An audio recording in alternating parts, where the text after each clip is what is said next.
হে আমার প্রতিপালক, আমি আপনার নিকট আশ্রয় প্রার্থনা করছি শয়তানের কুমন্ত্রণা হইতে। হে আমার প্রতিপালক, আমি আপনার নিকট আশ্রয় প্রার্থনা করছি তাদের উপস্থিতি হইতে। সালামুন আলাইকুম। কোরআন থেকে জানতে চাই, আমি মহিউদ্দিন।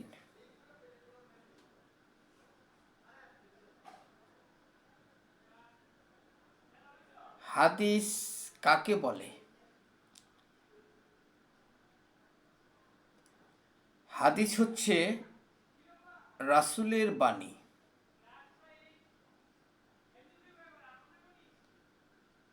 রাসূল কাকে বলে? রাসূল হচ্ছে যিনি আল্লাহর কথা বলে।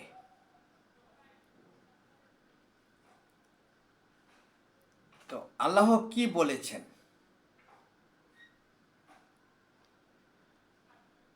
আল্লাহ বলেছেন যা এই কোরআনে আছে তা।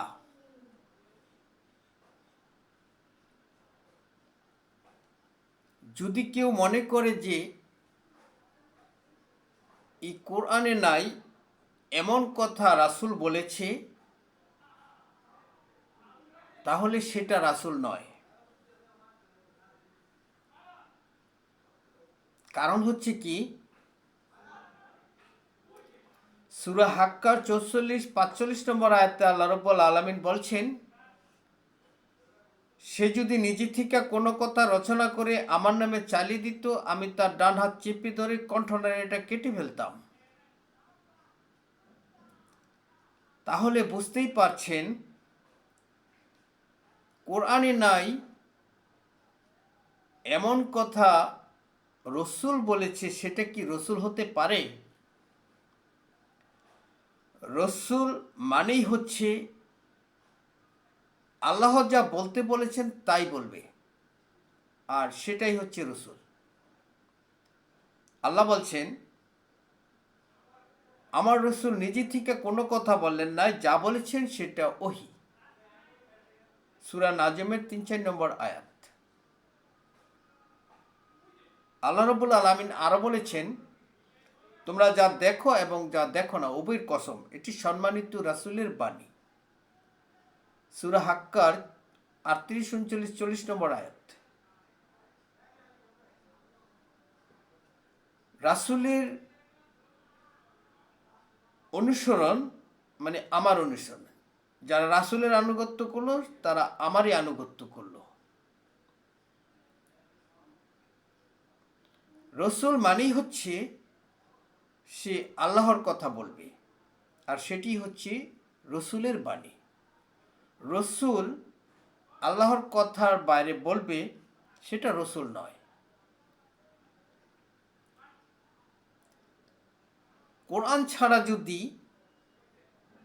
অন্য কোনো কথা, কোরআনের বাইরের কোনো কিতাবের কথা যদি রাসূলের কথা হয়, তাহলে এই কোরআন কার কথা? রসুলের বাণী হচ্ছে হাদিস,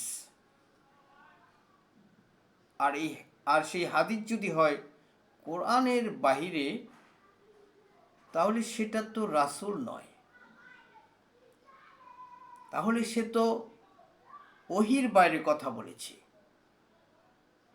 রসুল বলেছে, আমার প্রতি ওহী করা হয়, আমি শুধু ওহীর অনুসরণ করি। আমি নতুন কোনো রসুল নই। আমি জানি না আমার এবং তোমাদের সাথে কি আচরণ করা হবে। আমি সুস্পষ্ট সতর্ককারী মাত্র। এই হচ্ছে রাসূলের পরিচয়। সূরা আহকাফের 9 নম্বর আয়াত। রাসূল এও বলেছেন যে, আমি তোমাদেরকে এই কথাগুলি পড়ে শোনাতাম না যদি আল্লাহ না চাইতেন। এর পূর্বে আমি তো তোমাদের মধ্যে একটা দীর্ঘ সময় অতিবাহিত করেছি, তাও কি তোমরা বুঝো না? সূরা ইউনূসের 16 নম্বর আয়াত। এই হচ্ছে রসুল। রসুল হচ্ছে আল্লাহ যা বলতে বলেছেন তাই তিনি বলেছেন, সেটি হচ্ছে রসুল।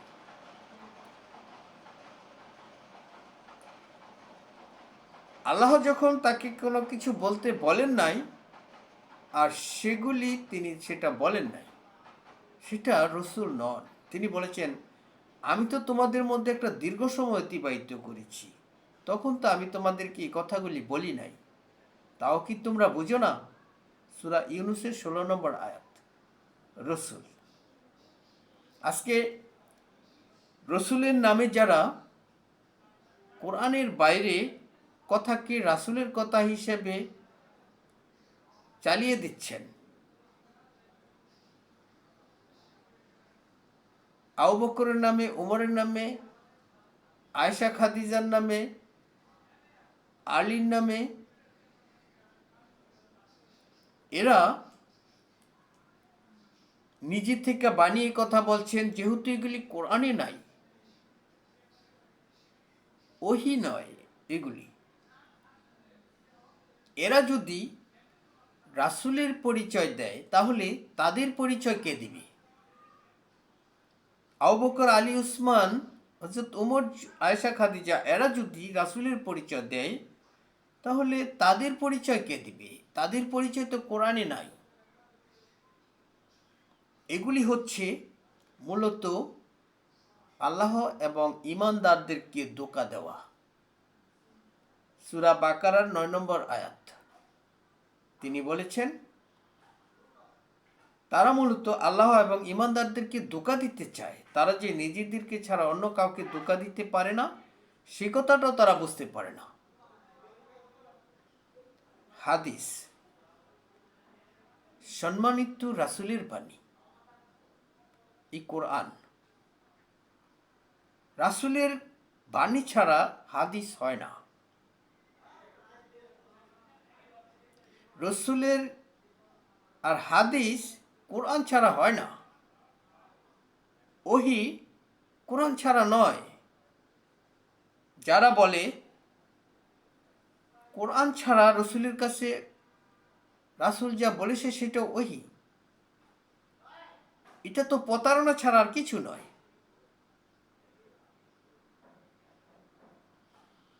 তারা বিকল্প হাদিস রচনা করে,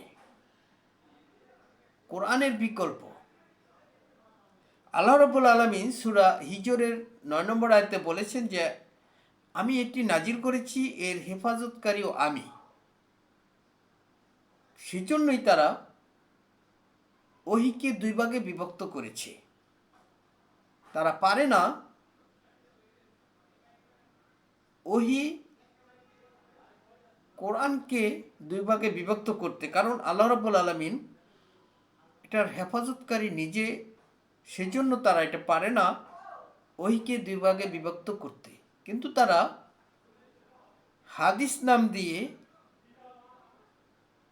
ওহীর কথা বলে রাসূলের বাণীকে দুই ভাগে বিভক্ত করছে, আল্লাহর বাণীকে দুই ভাগে বিভক্ত করছে। রাসূলের বাণী মানে আল্লাহর বাণী। যারা রাসূলের আনুগত্য করলো তারা আল্লাহরই আনুগত্য করলো। সূরা নিসার ৮০ নম্বর আয়াত। এগুলি স্পষ্ট কথা। তারা রচনা করছে কিতাব, নিজ হাত দিয়ে। তারা ধ্বংসপ্রাপ্ত জাতি। সূরা বাকারার ৭৯ নম্বর আয়াত। তারা রচনা করছে কিচ্ছা কাহিনী, অসার বাক্য, আল্লাহর প্রদত্ত বিধানকে হেয় প্রতিপন্ন করার জন্য, ঠাট্টা বিদ্রুপের বিষয় বানিয়ে দেওয়ার জন্য। সূরা লোকমানের ৬ নম্বর আয়াত। তারা রচনা করেছে আয়েশা নামক আয়েশাকে জড়িয়ে রাসূলের সাথে গল্প কাহিনী। এগুলি ওহীর বাণী নয়, কোরআনের বাণী নয়, রাসূলের বাণী নয়। তারা রচনা করেছে খাদিজা নামক কাহিনী। এগুলি হচ্ছে তাদের অসার বাক্য, আল্লাহর প্রদত্ত বিধানকে ঠাট্টা বিদ্রুপের বিষয় বানিয়ে দেওয়ার জন্য। সূরা লুকমানের 6 নম্বর আয়াত। তারা এইগুলি করে সূরা হাক্কার 44-45 নম্বর আয়াত অনুসারে তারা অপরাধী, মারাত্মক অপরাধী। তারা রাসূলের নামে এই সমস্ত কথা বানিয়ে বলছে এগুলি রাসূলের বাণী, এগুলি রাসূলের হাদিস। রাসূল বলেছে, কি বলেছে সেগুলি আয়েশা, খাদিজা, আলী, উসমান, আবু বকর, ওমর এদের কাছ থেকে রাসূলের পরিচয় নিচ্ছে। এগুলি হচ্ছে তাদের নিজ থেকে বানানো কথা, নিজ থেকে রচিত কথা। এই কারণে যে আল্লাহর প্রদত্ত বিধান এই কোরআনে এগুলি নেই।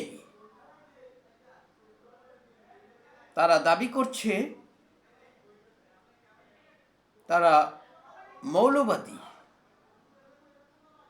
কিন্তু তারা মৌলবাদী নয়। মূল হচ্ছে এই কোরআন, কিন্তু এই সমস্ত বিধানাদিগুলি মূলে নাই, এই কোরআনে নাই। আপনারা তালাশ করে দেখতে পারেন, কোথাও নাই। আপনারা দেখুন রাসূলের নামে যে কথা তারা রচনা করেছে, বলছে এগুলি হাদিস, রাসূল বলেছে। হাদিস মানেই হচ্ছে রাসূলের কথা, আর রাসূলের কথা মানেই হচ্ছে ওহী, আর ওহী মানেই হচ্ছে এই কোরআন। এটা দুই ভাগে বিভক্ত নয়। যারা দুই ভাগে বিভক্ত করেছে এই কথাটা কোরআনের নয়, এটাও তারা নিজেরা রচনা করেছে। সেই জন্যই তারা হচ্ছে নিজ থেকে রচনাকারী, তারা মহা বিপদগ্রস্ত। সূরা হাক্কার 44-45 নম্বর অনুসারে, আয়াত অনুসারে সেখানে পরিষ্কার করে বলা হয়েছে, সে যদি নিজে থেকে কোনো কথা রচনা করে আমার নামে চালিয়ে দিত, আমি তার ডান হাত চেপে ধরে কণ্ঠনালীটা কেটে ফেলতাম। রাসূল বলেছে, রাসূলকে আল্লাহ রাব্বুল আলামিন বলতে বলেছেন, বলুন আমি শুধু ওহীর দ্বারা তোমাদেরকে সতর্ক করছি। স্পষ্ট কথা রাসূল বলেছে, সূরা আম্বিয়ার 45 নম্বর আয়াত। আমি তোমাদেরকে ওহীর মাধ্যমে সতর্ক করছি, আর ওহী মানেই হচ্ছে আল্লাহ যা বলতে বলেছেন তাই বলেছেন।